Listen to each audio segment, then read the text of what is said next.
In aviation news, Nigeria's leading carrier, Airpeace, has announced a steep increase in ticket prices, with the economy sits now at 300,000 naira for a one-way trip and business class reaching 400,000 naira starting November 1st. Air travel costs could effectively price many out of the skies, especially as other airlines are reportedly preparing to follow suit. Now, this adjustment reflects both economic pressures on the industry and a shrinking capacity of aircraft. Well, also in a quick response, the Airpeace team did also come out yesterday to state categorically that the press release that you saw didn't actually come from them. So they quickly also mentioned that the hike in prices are actually not what came from their office. Regardless of that, many Nigerians took to social media to equally mention that they experienced a hike in transport fare, especially commuting or flying from Lagos to Abuja and also to the southeast. But anyway, in the middle and in the mix of this, joining us to discuss the challenges and implications of this fare hike is Nnamdi Udoh, an airspace infrastructure specialist and also an aviation consultant. Thank you so much for being here this morning. Thank you, and good morning to you. All right, good great. morning, viewers. Good morning. I think I'm going to go first. My question to you is just clear and simple.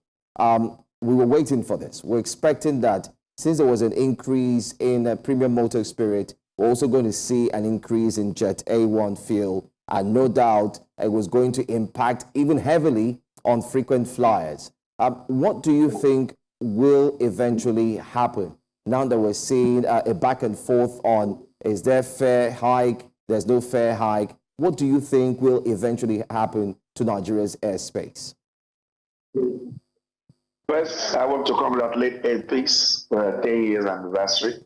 It would have made unfair for Airpeace to do this on the time they've called out all of us for a celebration. Unfortunately, there is no way there will not increase in airfares.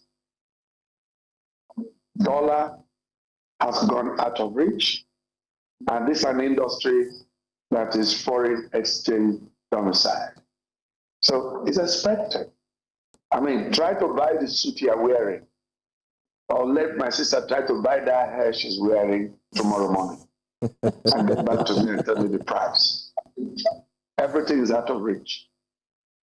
And it is unfortunate that economists have failed to address the issues. I would wish that the Minister of Power and Minister of Finance listen to the last guest. Because some of these things the media does is to help the nation. For all intents and purposes, Sunday morning, I should be somewhere worshiping quietly, but I have to be here. It's my own contribution to nation building. Why can't people, Minister of Finance, Minister of Aviation, and everyone involved, sit down with the airlines? What can we do to keep prices stable? These are not rocket science. So we expect an increase. Go online, try to book a flight from the 15th of December to the 4th of January and get back to me and tell me the prices you get. So you don't need to tell us there's been an increase. It's demand and supply. How many flights goes to Owerri or Port Harcourt or Uyo or Enugu?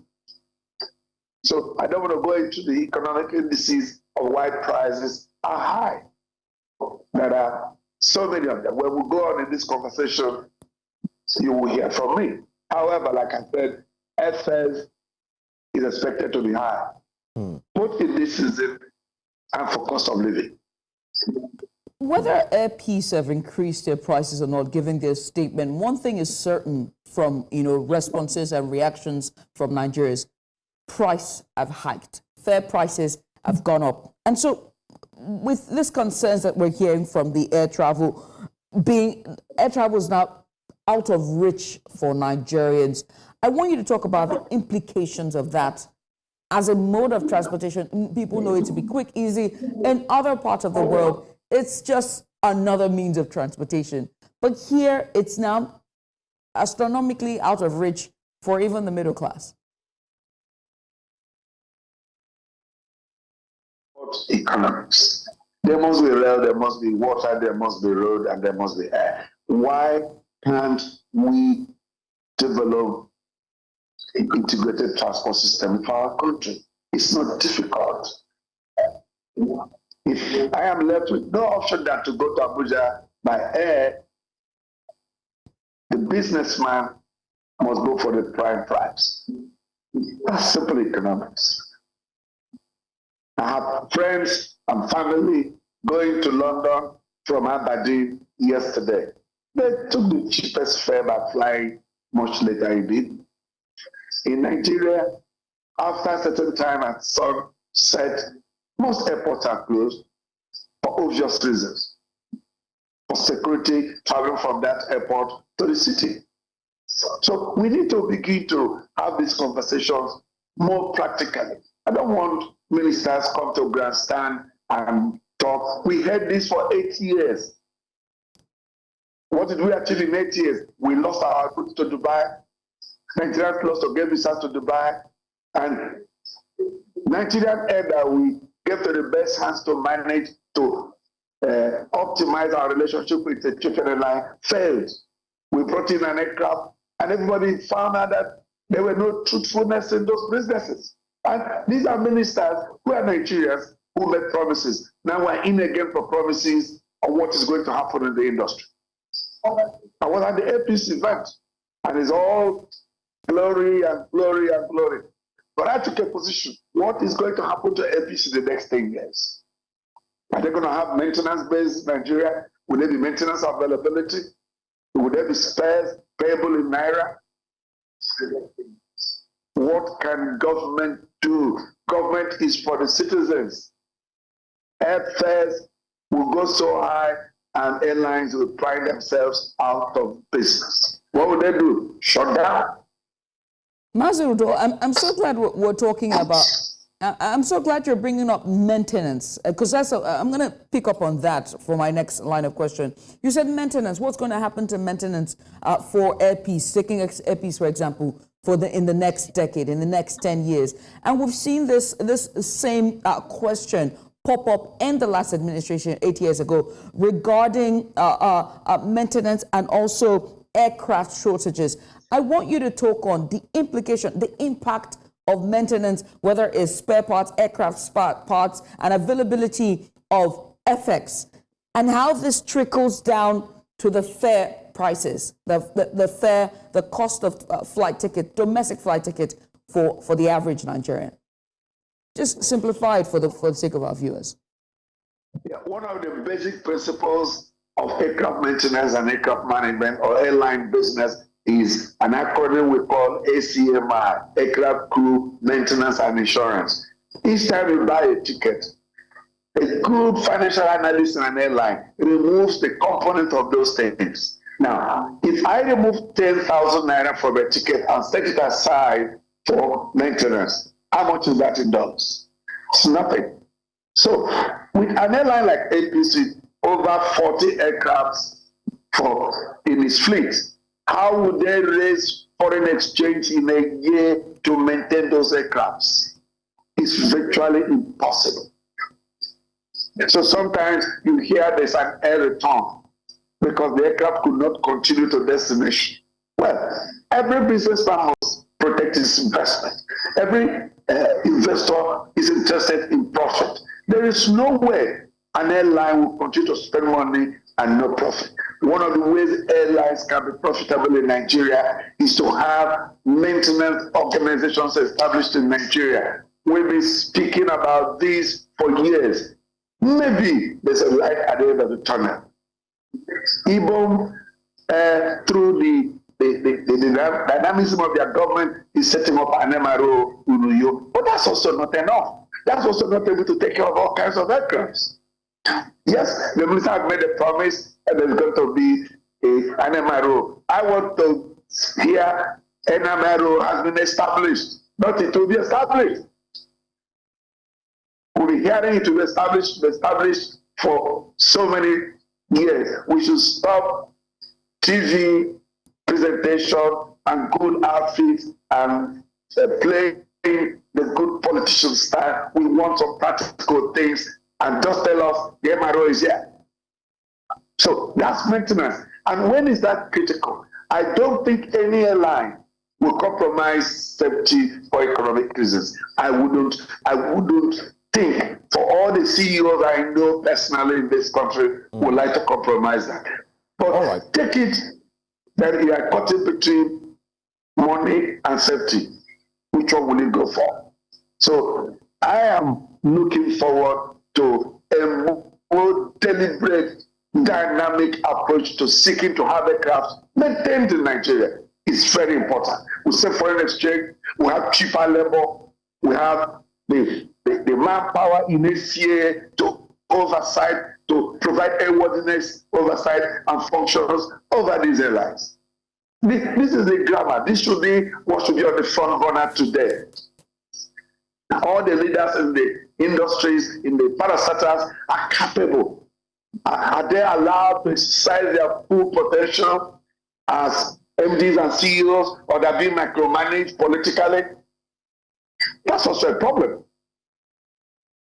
Okay, let's. So we must begin to look more critically than this. There are certain information sometimes we hear politically that should come from the professionals. The MD fund should be able to tell us who has been given land to build a maintenance base, how far have they gone? Not the minister saying we will. NCA should be able to tell us, oh, they've seen the SOPs of this upcoming SOP, standard operating procedure for this maintenance repair organization that is coming on board. I don't want to hear that from the minister. Not anymore. All right. Is NCA benchmarking them and telling us what they're doing, and the directors will come here, and we as consultants and professionals with 44 years in the industry, I should be able to engage. These are either my colleagues or my proteges or my younger ones, and they know I know what they know. All right. And so are many. Not the minister. I can't argue with the minister. I can't tell you now he's not doing well. All right. When in this office, will come and run by me to butt in very quickly. I mean, we've talked about the price hike, maintenance, and all that. But let's look at the sector critically, very critically. There seems to be a challenge. I mean, you do recall, you said over 44 or 40 years of experience in the aviation space, which is, I mean, quite commendable. I do recall that during the 40 years plus of your experience, Nigeria had its own, carrier. In between, we also had many competitors. I wouldn't want to call them competitors, but let me use that for the sake of the right word.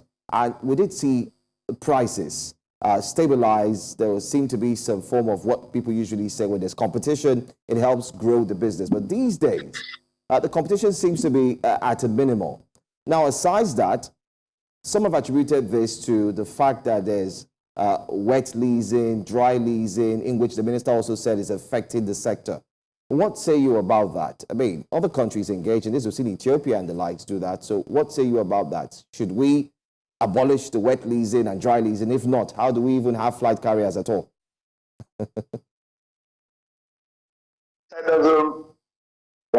I don't qualify to engage him. I'm not a politician. The minister should transfer those positions to the DG of NCA, Captain Najomo, who I've known virtually for 40-something years, knows his father and his mother. We are colleagues. When he says anything, I will engage him.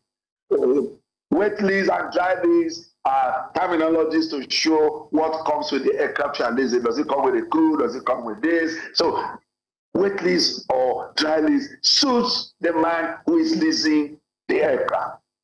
We don't have all the money to do things all at once. So, like I said, and I repeat, the ministers should let the technocrats, the professionals, lead in this conversation so that we can interrogate them.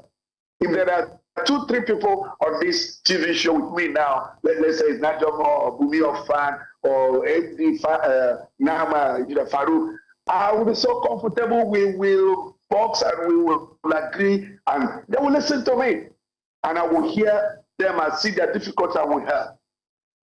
Even the National Assembly, who does oversight, should do more pounding on all of this. than whatever the minister said we're wrong with it. I won't discuss wait leasing and dry leasing like the minister has said. No. It's not only peculiar in Nigeria. Many countries have had successful dry lease, successful wet lease, and they are doing well. So, like I said, and I insist, tell me things that have been said by colleagues of mine so I can interrogate it positively from a position of knowledge, not a position of brief, written by some persons under the minister. They come and talk about, no, I won't do that. Right. I'll be unfair to my exposure, to my experience, and to Nigerian viewers. Wet lease is good, dry lease is good. It's up to the business. Well noted, Mr. Udoh. Decision. Mr. Udoh is well noted, but of course, these are the challenges that it doesn't matter if the minister said it.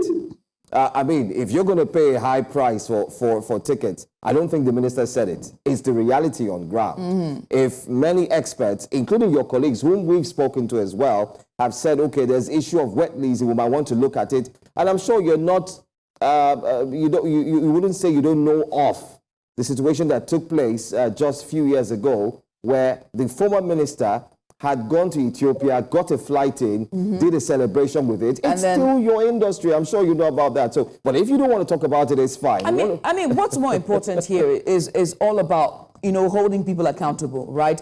At the sake of, keeping relationships and for the fear of burning bridges, one thing is important. The aviation sector is a public sector, and it matters a lot to Nigerians, and also there are other sectors that connect to it, most importantly tourism, and by extension that means jobs not only for foreign direct investment, but also for locals as well. I mean, for Lagos, Badagry, Obudukatu Ranch, Ikogosi Springs, it's endless, and all those hinge on domestic aviation working, whether it's through intervention subsidies or government intervention or public-private partnership. One thing is certain, it has to work. Mazi, I want to say thank you so much for joining us. Mazi Udoh, Nnamdi Udoh here. He's an aviation consultant, and he joined us today to talk in depth about the possible aviation flight hikes. Once again, many thanks.